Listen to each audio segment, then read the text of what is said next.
오늘은 이 말씀을 가지고 그리스도인들은 이렇게 살아야 됩니다. 그런 주제로 말씀을 전하겠습니다.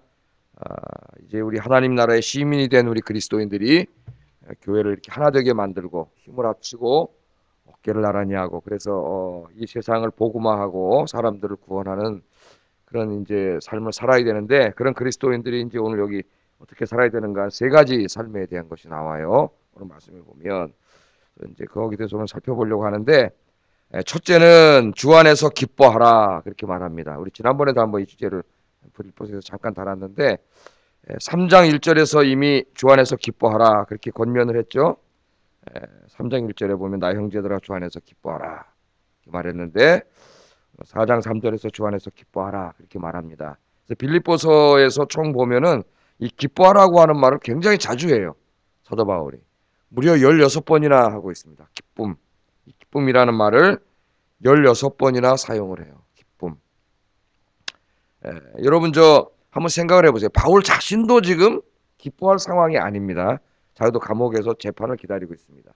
또 빌립보 교인들에게 있어서도 기뻐할 뭐가 건덕지가 없어요. 지금 우리 이미 환난과 핍박이 있다 그랬죠. 거기에 경제적으로 극심한 가난이 그들에게 있습니다. 더더군다나 교회가 건강하게 가다가 갑자기 또 이렇게 내분에 이렇게 휩싸이는 금이 가는 이런 과정 속에 있죠. 교회가 약간 그런 뭐 시험에 들면 크든 작든 교회 안에 있는 사람들이 모두가 고통스럽습니다. 그러니까 이게 기쁨이 있을 상황이 아닌데 여기에 16번이나 기쁨이란 단어를 사용을 해요. 그렇다면은 이성적으로 판단할 때는 우리가 이렇게 인간적으로 볼 때는 기쁠 수 있는 상황이 아닌데 사도 바울은 기뻐하라고 이야기합니다. 그럼 여기 뭔가 우리가 살아가는 이 인간의 이성의 법칙과 우리의 믿음의 법칙이 뭔가 여기 좀 다르다고 하는 것을 우리에게 보여주고 있어요. 그래서 이게 꼭 일치하지 않는다 그런 겁니다. 오늘 근데 특별히 어떻게 기뻐하라 그러냐면은 주 안에서 기뻐하라 이렇게 말하고 있어요. 3장 1절을 때도 좀 이 주 안에서라는 말을 공부했죠. 그리스도 안에서 그럴 때도 있고 주 안에서 그럴 때도 있는데 그리스도 안에서 할 때하고 주 안에서 할 때는 좀 의미가 다르다 그랬어요. 그래서 여기 예수님을 주님이라고 부를 때는 십자가에 달려 고난받고 죽으신 그 예수님을 의미하기보다는 이제 부활하셔서 승천하시고 그죠? 하나님의 보호자에서 온 우주 만물과 인생을 다스리고 계시는 그 예수님을 부를 때 주님이라고 부르죠. 인간의 몸을 입고 오셔서 십자가에서 죽으신 그분이 바로 주님입니다. 이게 바울 선포의 핵심이에요. 저기 앉아있는 저 로마 황제가 주님이 아니고 저 양반이 퀴리오스가 아니고 진짜 퀴리오스는 예수님입니다. 십자가에서 죽으시고 부활하신 예수님이 주님입니다. 그래서 바울의 선포의 핵심을 바로 그 십자가에서 죽으시고 부활하신 예수님이 주님이십니다. 핵심이에요. 그분의 이 복음에. 그러니까 이 주님이라고 우리가 부를 때 그 의미는 상당한 의미가 있어요. 그리고 이 크리오스를 히브리 말로 거꾸로 역번역을 하게 되면 야훼가 돼요. 야훼. 우리 말로 이제 여호와라고 번역을 했는데 그건 좀 잘못된 발음이고 야훼가 됩니다. 야훼. 네 이름이 뭐냐? 하나님 이름을 뭐라 그럴까요? 그랬더니 야훼라. 그 말이 출애굽기 3장에 가면은 나는 스스로 있는 자니라. 요한복음에 보면은 나는 나다라고 하는 말을 굉장히 많이 했어요. 나는 포도나무요, 나는 뭐 목자요, 나는 나다라고 하는 말을 많이 하는데 그게 이고엠이라는 말이 바로 영어로 말하면 I am이고 히브리 말로 야훼. 나는 스스로 있는 자니라. 이게 다 같은 말이에요. 예수님이 자신이 그 야훼임을 이야기하는 겁니다. 그 말씀이. 근데 오늘 여기 주 안에서 기뻐하라. 우리 생각할 때는 도저히 기뻐할 게 없어요. 근데 주 안에서 기뻐하라 그렇게 말해요. 그래서 우리 이 신앙의 법칙, 믿음의 법칙은 이성의 법칙을 넘어섭니다. 이성 안에 갇히면 기쁠 일이 별로 없어요. 그러면 우리가 세상 사람하고 별 차이가 없습니다. 환경에 따라서 지배되는 거죠. 그죠? 좋은 일이 있으면 기쁘고 좀 속상한 일이 있으면 확 또 가라앉고 그러나 신앙 안에 있으면 주님 안에 있으면 그 이성의 법칙, 환경의 법칙을 넘어가요. 그것을 초월해요. 여러분 정말 주님 안에 있음을 믿습니까? 주님 안에. 이 굉장히 중요한 신앙입니다. 주님 안에, 주님 밖에. 제가 어제부터 이제 자꾸 이거를 공간적인 의미로 이렇게 역격을 이제 이 N 이런 것을 공간적인 의미로 많이 번역하는, 다양하게 번역할 수 있지만은 공간적인 번역이 상당히 중요합니다. 주님 안에, 그러면 주님의 통치 안에, 주님의 주권 안에, 더더군다나 오늘 여기 이 핵심적인 말씀 주님의 보호 안에요. 주님의 보호 안에. 주님의 보호 안에 있으면 주님이 지켜주세요. 그래서 이 믿음을 확실하게 가지고 있는 사람은 비록 인간이기 때문에 난 전혀 근심 걱정 없어 뭐 이렇게 말할 수 있는 사람은 없겠지만은 이 믿음이 가지고 기도하는 순간 이제 뒤에 나오죠. 세 번째 이제 근심하지 말고 기도하라. 여기서 또 강조할 텐데 주 안에서 있을 때 그러면 기쁨이 몰려와요. 하나님 주시는 기쁨이. 그래서 이제는 우리가 기도해야 됩니다, 여러분. 이 믿음을 위해서 기도해야 됩니다. 환경에 의해서 계속 왔다 갔다 하는 이런 어린애 신앙이죠. 사실은 성숙하지 못한 이런 신앙이 머무르지 말고 이제 이 환경을 넘어서서 지금 바울은 감옥에 있고 저 사람들은 지금 환난과 핍박에 있고 경제적으로 크지만 가난해 있고 거기서 내가 주 안에 있음을 확신하고 기뻐할 수 있느냐, 그게 진짜 신앙이 있느냐 없느냐는 여기서 이제 그 사람이 나오는 거예요.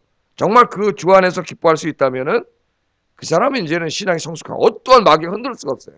이 사람은. 뭐 바울 흔들 수 있습니까, 여러분? 감옥에서 내일 재판에서 죽을지도 모르는데 거기서 기뻐요. 왜? 감옥에 있지만 누구 안에 있어요? 누구요? 누구? 주님 안에. 주님의 보호 안에. 주님의 뜻 안에 있어요. 주님의 뜻 안에. 죽는 게 주님의 뜻이라면 순교하는 거예요, 그냥. 순교하겠다는 거예요. 그 별로 자기 관심사가 아니라는 거예요. 그러니까 이미 초월하는 거예요, 이것을. 초월해서 기뻐하는 겁니다. 뭐 이 믿음의 법칙은 하여튼 이성의 법칙을 넘어서요. 우리 뭐 사사하게 보면 기드온 같은 사람은 13만 5천 명 미디안 군대가 쳐들어왔는데 하나님이 300명 데리고 싸우라. 300명 데리고 13만 5천 명을 어떻게 싸워서 이깁니까? 옛날 칼 가지고 싸워야 되는 전쟁에서 이성의 법칙은 불가능하다고 이야기해요. 계속 안 된다고 이야기해요. 포기하라고 이야기해요. 그러나 신앙의 법칙은 그렇지 않아요. 주님이 함께 하시면은 능히 이길 줄로 믿습니다. 그래서 여러분 이 성경을 읽을 때 주님 안에 있다고 하는 거, 주 안에서 그냥 기뻐하라가 아니에요. 그냥 기뻐할 수 없어요. 우리 안에 있는 내재에 있는 자원만 가지고는 정말 하루에도 수십 개 막 번뇌케 하고 번민케 하는 일이 막 벌어지죠. 그래서 주님 안에 있을 때에 금방 또 기쁨을 회복할 수 있어요. 내가 주님 안에 있지. 주님의 나에게 일어나는 모든 일이 주님의 섭리 안에 있지. 주님이 나를 보호하고 계시. 주님 안에. 주님의 보호막 안에 있는 거예요, 여러분. 주님이 지켜주시는 거예요. 또 여러분 안에 일어나는 모든 일들도 재수 없어서 내가 뭐 운이 나빠서 일어나는 게 아니고 내가 다 이해하지 못한다 할지라도 어떤 주님이 내 인생을 통해 가지고 있는 어떤 뜻 안에서 주님 안에서 이루어지고 있는 거예요. 그렇게 생각해 보세요. 여러분 다윗 같은 사람도 옛날에 그 자기 아들이 압살롬이 반란 일으켜가지고 죽이려고 하니까 밤에 신발도 제대로 못 신고 밤에 성을 빠져나와서 도망을 가지 않습니까? 그 도망을 가고 있는데 그 동네 지나가는데 베냐민 사람 그 시므이라는 사람이, 왜냐하면 베냐민 지파는 다윗을 안 좋아하는 사람들이 많아요. 왜 그럴까요? 그 왕이 사울 왕이었잖아요. 그 앞에 왕이 자기 지파. 그 사람들이 생각할 때는 제 유다 지파잖아요. 다윗은 자기들이 왕족인데 저놈이 저 왕이 됐다 그래가지고 그런 사람들이 있어요. 그 시므이가 대표적인 사람이에요. 그 쫓겨가니까 쫓아오면서 계속 뭐라 그러니까 이 비루한 자여 그러면서 계속 조롱하는 거야. 네 아들이 반란해가지고 이 쫓겨난 놈아 그러면서 너도 네 장인이잖아요. 원래 왕위를 찬탈하고 뭐 이런 이제 계속 조롱하고 쫓아오니까 그 옆에 같이 가던 그 장군이 너무 화가 나가지고 어떡합니까? 당장 가서 저놈 새끼 목을 잘라버리겠다고 도망가지만 군대가 있는데 옆에. 근데 다윗이 뭐라 그래요? 내버려 두라 그러잖아요. 내버려 두라 그래요. 다 주님이 하나님께서 나의 잘못을 아시고 저 비루한 자를 통하여 하나님이 나를 책망하는 게 아니냐. 그것까지 받아들일 수가 있는 거예요. 주님 안에 있기 때문에. 주님의 뜻 안에서. 안 그러면 당장 죽었죠, 그 사람은. 그럼 살인죄를 또 더하는 그런, 베냐민 지파는 영원히 돌아오지 못하는 그렇게 되는데 그게 이제 놀라운 신앙이죠. 자기를 이렇게 조롱하고 쫓아오는데 그것조차도 주님 안에서 이루어지고 있고 하나님이 나를 책망하고 있는 게 아니냐. 그렇게 받아들여요. 참 놀라운 겁니다, 여러분. 그래서 내가 주 안에 있다고 하는 것, 내 인생이 주 안에서 이루어진다고 하는 것, 그것을 깨닫는 순간 그게 기쁨의 근원이 돼요. 항상 기뻐하라니 항상 기뻐할 수 있습니다. 어떻게 항상 기뻐합니까, 여러분? 예? 기뻐할 수 없지만은 주 안에 있을 때 기뻐요. 그래서 오늘 이 아침에 여러분 기도하시면서 내가 주 안에 있음을 항상 의심하지 않고 잊어먹지 않고 확신하는 그런 믿음을 달라고 기도하시는 여러분 되기를 주의 이름으로 축복합니다. 그럼 진짜 마음이 편해져요. 어때 막 특히 다윗처럼 모욕당하고 조롱당할 때 막 그렇지만은 받아들이세요 그냥. 기분 나쁘지만은 저 사람이 아니라 나의 잘못을 깨닫게 하시고 하나님이 저 사람을 통해서 나에게 하시는 건 다윗처럼 그렇게 받아들이면 회개하게 되더라고요.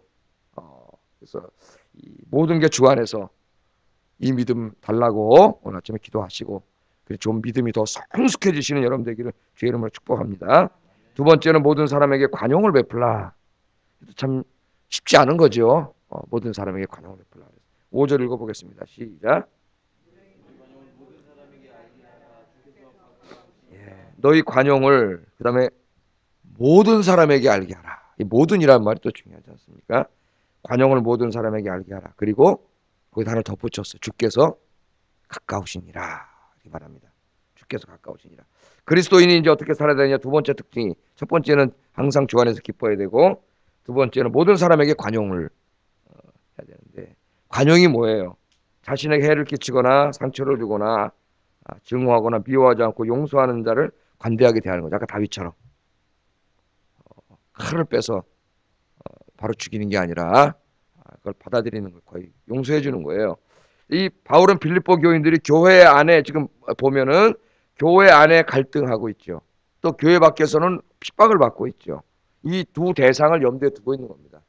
그래서 첫째, 교회를 핍박하는 로마인들이나 그 주변에 있는 헬라인들에 대한 미움이 있을 수 있어요. 용서하지 못할 그런 마음이.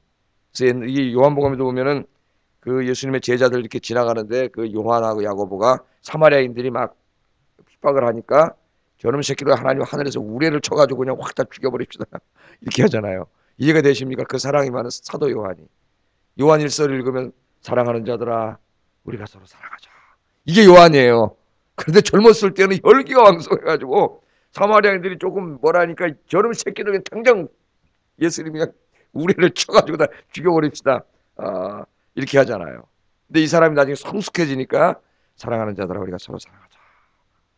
사랑하지 않는 자는 하나님을 알지 못하는 자고 사랑하는 자가 하나님께로 나서 하나님을 아는 자다. 나중에 그 요한은 순교하지 않고 오랫동안 100세가 넘도록 살면서 이렇게 주님을 섬기다 갔습니다. 다른 제자들과 다르게. 반모섬에 갇혀서 요한계시록 쓰고 원래 반모섬에 같이 못 나와요. 근데 황제가 일찍 죽어버렸어. 도미티안이 갑자기. 그래가지고 황제가 죽었을 때 나올 수 있어요. 그 다음 석방돼가지고 다시 나와서 전승에 의하면 에베소에 와서 다시 목회하다 이렇게 순교하지 않고 산순교자죠. 요한은. 근데 그 인격이 성숙해가는 거죠. 그래서 뭐 저 자신도 마찬가지고 성숙해가는 그 모습 중에 하나가 이 관용이라고 하는 것인데 첫째는 환난과 핍박 중에 핍박하고 그런 외부인들을 관용하라는 거예요. 사도 바울이 미워하지 말고 그래서 그들은 미워할 대상이 아니라 전도할 대상이에요. 불쌍한 사람들이 사실 모르기 때문에 바깥에 교회를 핍박하고 그러니까 미워하지 말고 관용하라는 거예요. 왜? 그래야 전도를 합니다. 전도를 해야 돼. 그거 얘기하는 것이고 두 번째는 지금 교회 안에 지금 네 분이 있지 않습니까? 교회 안에 갈라져서 어제 우리가 잠깐 살펴봤지만은 그렇게 되면 어떻게 돼? 서로 미워하게 되죠. 서로 욕하게 되죠. 서로 싸우게 되죠. 그럼 교회가 어떻게 되겠어요? 그래서 그 사람들을 향하여도 어떻게 하라는 거예요? 관용하라는 거예요. 관용. 하나 되라고 이때까지는 계속 얘기했는데 하나 되기 위해서는 어떻게 관용하지 않으면 하나 될 수가 없습니다. 사실 인간은. 그래서 그 사람들에 대해서도 용서하고 관용하라. 그 링컨이 옛날에 유명한 말을 했지 않습니까? 원수는 죽여서 없애는 게 아니고 용서해서 없애는 거라고 하는 유명한 말을 했습니다. 우리 그리스도인들이 그 왕이 대통령이 됐을 때 그 링컨을 못생기고 공부도 없는 안 한 학교 다니는 놈이라고 비난하고 막 그런 사람들에 대해서 막 정치적인 보복을 하자고 막 그러니까 그 링컨이 아주 유명한 말이죠. 그래서 나중에 그 자기를 제일 욕했던 사람을 장관에 앉히고 그런 정치를 합니다. 링컨이. 그러면서 한 말이 그 말에 원수는 죽여서 없애는 게 아니고 기독교인들은 용서해서 없어요. 근데 우리는 죽여서 없애려. 내 마음에서도 죽이고 복수를 하고 하려는데 관용해서 용서해서 없애야 된다. 내 마음속에 그런 말을 합니다. 자, 그래서 두 번째 특징이 뭐냐면 관용인데 모든 사람에게 관용을 하라 그랬으니까 모든 사람에게 자기 아프게 하고 상처 주고 핍박하고 그런 사람 용서하라 그랬어요. 용서하라. 그러면서 한 말이 뭐라 그랬어요? 주께서 가까우시니라. 행기켄이라고 하는 말 성경에 간혹 쓰는 말입니다. 원래 이 형태는 아기조라고 헬라어의 원형은 아기조라는 말인데 완료형으로 쓰면 현재 완료형이 행기켄이 돼요. 하나님 나라가 가까웠느니라. 예수님 그럴 때 행기케인이에요. 행기케인. 그 의미도 쉽지가 않지만, 자, 주께서 가깝다. 두 가지 의미가 있습니다. 하나는 공간적인 의미가 있어요. 자꾸 이제 성경 해석할 때 공간적인 의미를 무시하려고 하는데, 주님께서 가깝다. 그럼 우리가 주 안에 있다고 같은 말이에요. 주님이 어디 저기 계신 게 아니에요. 제가 늘 설교할 때 이야기하죠. 주님은 여기에 계세요, 우리와. 지난주에도 제가 그래서 우리가 항상 살아갈 때 하나님 면전에서 산다고 생각해야 된다 그랬죠. 주님이 다 보고 계시다고 하는 거. 주님이 나를 다 알고 계시고, 그럴 때 우리가 그리스도를 두려워함으로, 이 말이 생기다 그래서 두려워함으로. 주님이 늘 가까이 계세요. 생각하고 말하고 행동하는 걸 다 보고 계세요. 두 번째는 시간적인 의미가 있습니다. 주님의 재림이 가까웠다는 거예요. 주님이 오실 날이. 두 가지가 있어요. 그 두 가지를 생각할 때 우리가 관용해야 된다는, 주님이 보고 계시고 주님이 오실 날이 가까웠어요. 주님이 오시면 이제 우리가 다 주 안에서 형제가 됩니다. 교회 다투던 사람들도. 이 말을 하면서 주 안에서 관용하라 그랬습니다. 그래서 오늘 한번 이 아침에 우리가 이제 한 해가 다 지나가기 3일인가 밖에 안 남았는데요. 여러분 마음에 원수 진 사람, 용서하지 못하는 사람, 나에게 상처 준 사람, 그런 사람들, 고통 준 사람들 용서하고 올 한 해를 다 이렇게 마무리하는 여러분들 되시기를 주의 이름으로 축복합니다. 마지막으로 이 모든 일을 다 하려면 이렇게 해야 되고, 또 하나의 새로운 주제일 수도 있는데, 근심하지 말고 기도하라는 거예요. 이 모든 일을 하기 위해서 사실 제일 중요합니다. 6절 7절 읽어보겠습니다. 시작. 너희 구할 것을 감사함으로 하나님께 아뢰라. 그리하면 모든 지각에 뛰어난 하나님의 평강이 그리스도 예수 안에서 너희 생각과 마음을 지키시리라. 아멘. 여기 이렇게 말합니다. 아무것도 염려하지 말고. 첫 마디부터가 지키기가 쉽지가 않아요. 우리가 성경 말씀 읽으면 묵상을 하고 그 말씀을 오늘 들었으니까 새벽에 나오시면 이 말씀을 이제 오늘 나가서 실천해야 되잖아요. 항상 이렇게 생각을 하세요, 여러분. 그렇지 않으면 이게 들으나 안 해요, 설교를. 아무것도 염려하지 말라 그랬는데 오늘 딱 나가는데 벌써 뭐가 염려가 되고 있잖아요. 그 일이 뭔지 모르지만 근데 하나님은 아무것도 염려하지 말라는 거예요.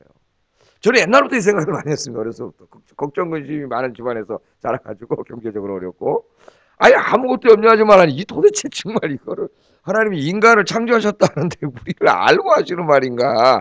이걸 도대체 어떻게 실천하라고 아무것도 염려하지 말고 이 16세기 실존주의 철학자들이 뭐라 그랬어요? 염려는 인간 실존의 본질입니다. 그렇습니다. 인간 실존의 본질이라 그런 말까지 철학자들이. 근데 하나님이 아무것도 염려하지 말라. 그 명령형으로 얘기했어요. 그것도 오늘 다 명령형이에요. 세 가지가 지금. 아무것도 염려하지 말라. 기뻐하라, 관용하라, 아무것도 염려하지 말라. 그렇게 얘기합니다. 어디 여러분 염려 안 하고 사십니까? 염려거리 없으세요? 살다 보는데 매일이 염려거리고 자식 문제 또 걱정 염려 또 오늘 뭐 염려 이거 어떡하나 뭐 회사 일 뭐 직장인 이게 다 우리 염려인데 하나님이 아무것도 염려하지 말라. 근데 그냥 대책 없이 하나님이 아무것도 염려하지 말라 그러신 게 아니고 염려하지 말고 하라 그러신 게 있어요. 염려하지 말고 뭐 하라 그랬어요? 기도하라 그랬어요. 오직 모든 일에 기도와 간구로 너희 구할 것을 감사함으로 하나님께 하려. 그냥 기도하라 그러지 않고 상당히 복잡하게 얘기했습니다. 여기 오직 모든 일에, 이것도 보세요. 모든이 계속 들어가요. 모든 사람에게 관용하고 항상 기뻐하고 모든 일에 기도와 간구로 하려고. 예외가 없어요. 우리 신앙의 법칙에는 이거는 아니에요. 그런 게 없어요. 다 모든 일이에요. 자, 기도할 수 있기 때문에, 기도하면 하나님이 들어주시기 때문에, 들어주실 것이기 때문에 염려하지 말라는 거예요. 그러니까 염려를 안 할 수는 없으나 염려에 사로잡히지 마세요. 염려하는 마음이 몰려오면 어떻게 하라는 거예요? 기도하라는 거예요. 기도. 내가 왜 이러지? 주 안에 있는데, 주님 안에 있는데, 하나님이 계신데, 그리고 기도하세요. 염려는 어떻게 보면은 하나님을 참 무시하는 행동이에요. 그죠? 여러분 애기들 꼬마 요만한 놈들이 유치원 다니는 애들이 댕기다 우리 아버지 엄마 저러고 있는데 오늘 우리가 어떻게 먹고 살지? 한 달 예산은 되나? 우리 집이 밀지 않잖아요. 꼬마들. 엄마 아버지가 최고 부자인 줄 알아요. 유치원 다니는 애 다 사달라 그러잖아요. 저거 사주세요. 저거 사주세요. 안 사주면 떼깍 부리고. 그래서 우리가 하나님은 아빠라. 그리고 어린아이 같지 않으면 천국에 갈 수가 없다는 말 중에 그런 의미도 들어가요. 하나님에 대한 절대적인 신뢰인데 기도할 수 있기 때문에. 그런데 뭘 기도하느냐? 모든 일. 기도와 간구 이렇게 두 말을 합니다. 기도는 우리가 그냥 일반적인 기도 그런 말이지만 뒤에 나오는 간구라는 말은 상당히 우리 어떤 어려운 문제들에 대해서 하나님 앞에 가서 막 정말 간절히 기도하는 것이 간구예요. 여기에. 두 가지를 다 쓰고 있어요. 강조하려고. 기도와 간구로. 모든 일에 기도와 간구로. 너희 구할 것을 하나님께 아뢰라. 그렇게 얘기합니다. 작은 일 하나라도 여러분. 내 힘으로 하려지 말고 기도하세요. 그제 우리 이제 친구 목사님들 한 열 몇 명 이렇게 뭐 이렇게 카톡에다 걸어놔 다른 일 때문에 이제 이렇게 해놨다가 빠져나가지 않고 있는데 한 목사님 목회하시는 목사님 이렇게 올라와서 목회 어려움을 이렇게 호소하고 친구 목사님들이 도움을 청합니다. 조언을 청합니다. 그러니까 또 친구 목사 조언을 막 이렇게 써주고 이제 그래가지고 해결이 많이 됐다고 기도해 주셔서 한턱 쏘겠습니다. 그래서 이제 언제 쏠지 얻어 먹을 게 남아 있어요. 지금 한턱 쏘겠습니다. 그래가지고 목회다 염려가 있고 다 그런데 기도할 수 있습니다. 염려하지 마세요. 우리 찬송도 하잖아요. 기도할 수 있는데 그다음 뭐예요? 왜 걱정하십니까? 난 그 찬송이었다. 기도할 수 있는데 왜 걱정하십니까? 기도할 수 없다면 진짜 미쳐버릴 것 같아요. 그런 일이 많죠. 그러나 하나님이 살아계시니까 여러분 기도하세요. 모든 일이라 했어요. 장하님부터 큰 날까지 기도하는데 하나님과 상의하라는 말이에요. 그런데 어떤 마음으로 하라 그랬어요? 그 다음에 감사함으로 기도하라 그랬습니다. 감사함으로. 왜? 모든 일이 지금 누구 안에서 벌어지고 있어요? 주 안에서. 나의 선을 위해서 지금 내 마음에 안 드는 일이 벌어졌어도 나의 선과 유익을 위해서 하나님 항상 행동하시잖아요. 이게 주 안에서 벌어졌기 때문에 주 안에서라는 신앙이 회복되면은 감사합니다. 감사가 나와요. 감사와 기쁨이 회복돼요. 그래서 감사의 기도를 드려요. 그래서 우리가 사실은 모든 상황에 감사해야 됩니다. 사실은 우리 믿음이 성숙하면. 왜냐하면 모든 건 주님 안에서 이루어지고 주님이 나를 위해서 지금 이 일을 하고 계시는 것이기 때문에 모든 일에 사실은 감사해서 우리가 항상 기뻐하고 범사에 감사해야 되는 거예요. 데살로니가전서 5장 17절에 나오는 말씀처럼 이 신앙이 회복되면은 근데 우리가 믿음이 연약해서 저 자신부터가 때로는 못 그럴 때가 있고 다시 회개하면서 기도하죠. 그래서 감사함으로 기도하라. 그렇게 이야기하고 있습니다. 이 감사의 두 가지 의미가 있어요. 이제까지 지켜주시고 인도해 주신 하나님의 은혜를 기억하면서 감사하고 또 하나는 지금 이 문제도 하나님이 앞으로 해결해 주실 것을 믿고 감사하고 힘들 때 뒤를 돌아보세요. 지나온 인생은. 그럼 어때요? 하나님 다 지켜주셨어요. 이때까지. 그때도 막 죽는 줄 알았는데 안 죽었어요.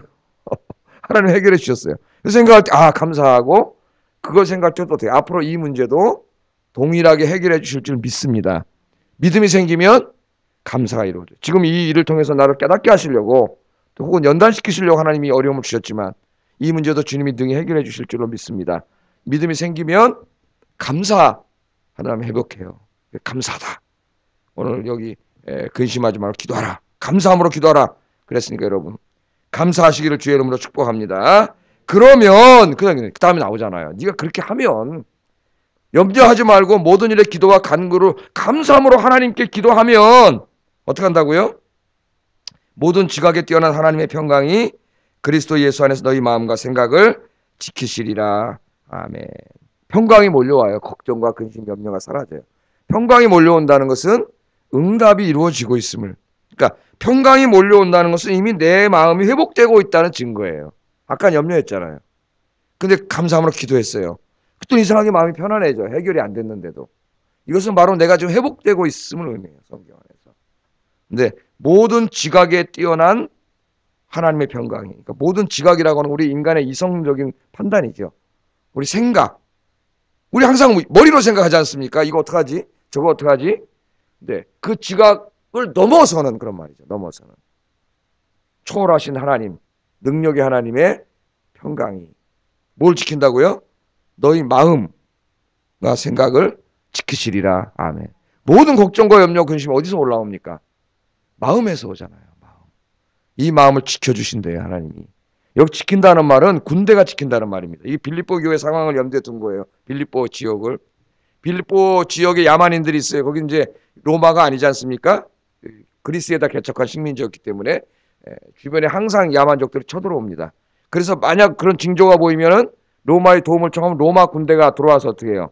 빌립보 성을 지켜요. 그럼 아무도 못 쳐들어와요. 무서워서. 로마 최강의 군대가 오기 때문에. 지금 여기 지킨다는 말이 군사적인 용어예요. 하나님이 너희를 지키신다는 말이에요. 지켜준다. 그러면 그림을 그려보세요, 여러분. 아까 주 안에 있으면 주님의 보호막 안에 있다 그랬죠. 저까지 황제가 지켜주는 게 아니라 너희들은 누가 지켜준다고 지금 바울이 얘기하는 거예요. 하나님이 지켜주신다는 거예요. 그러니까 하나님이 지켜주심이 믿어지지 않는 사람은 염려가 오죠. 걱정이 오고. 나 이 믿음이 회복되면 무섭지 않아요. 왜? 하나님이 지켜주시니까. 할렐루야. 그래서 마지막 여기 지키신다는 말이 그 뭐예요? 너희 생각과 마음을 하나님이 어떻게 해요? 지켜주세요. 삶도 지켜주세요. 스가랴 2장에 보면은 하나님이 뭘 지켜주세요? 예루살렘을 불성벽으로 지켜주시잖아요. 그죠? 뭐 이제 그 환상 중에 일어난 일이지만 스가랴가 천사들이 막 나와서 예루살렘 무너진 성전 벽을 치려고 그러니까 한 천사 갑자기 뛰어나와가지고 그 벽을 짓지 말라 그러죠.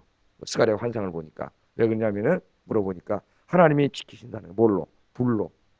그 이스라엘은 뭘로 지켜? 하나님이 보이지 않지만 불을 둘렀어요. 이렇게 불 성벽이 되게 하셨다는 거예요. 이렇게 불로 지킨다는 거예요. 그러니까 여러분 기도하는 이 순간 여러분 기도하는 여러분들은 하나님 뭘로 지켜요? 지키고 계세요. 로마 군단이 지키는 것처럼 하나님 보호막을 치시고. 그래서 여러분 이 믿음을 회복하시고 아무것도 염려하지 말고 모든 일에 기도와 간구로 감사하는 마음으로 주님께 구하셔서 지켜주시는 하나님 체험하시는 여러분 되기를 주의 이름으로 축복합니다. 기도하겠습니다.